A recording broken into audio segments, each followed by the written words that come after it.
Welcome to Bench Racing, presented by CompetitionPlus.com. I'm Brandon Mudd.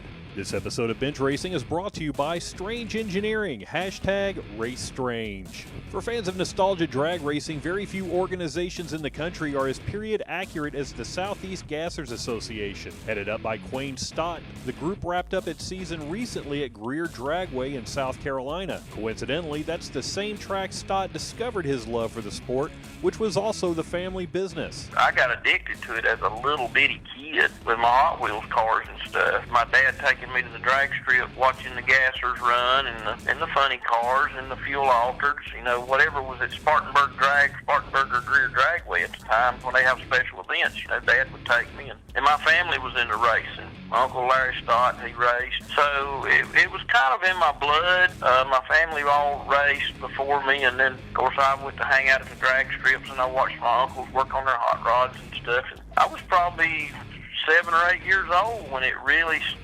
started thinking, man, this is cool. One of the beauties of drag racing is the diversity of its vehicles. Whether it's heads-up racing or bracket racing, door slammers, bikes, nitro, or nostalgia, there is very nearly a class of racing for any and all fans. For Quain, he fell in love with the Gassers because it took him back to the days when he watched racing at the track as a child. My favorite cars were the Gassers when I was little because they did a lot of match races at Spartanburg and Greer. If you really think back when I was a kid in the 60s, gas class was the top of the line class. They was top fuel.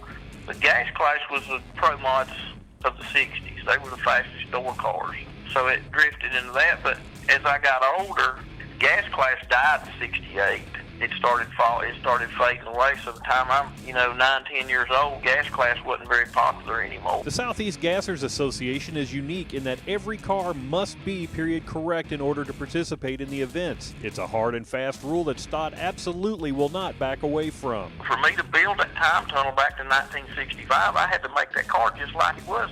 Otherwise, why not just stay in my pro mod? Because that's what a lot of the gassers of today are. They're old bodies draped over a modern chassis. They got all these modern parts. Now all they don't have the feel of a real gasser. They have the feel of a modern car, but when they get out and look back at it, it looks like a gas. Everything inside my car is copied from a 60-something gasser. So when I'm sitting in the car without it even running, I feel like I'm sitting in an old-timey car. It's uncomfortable. It's all crazy, but it's the way they were.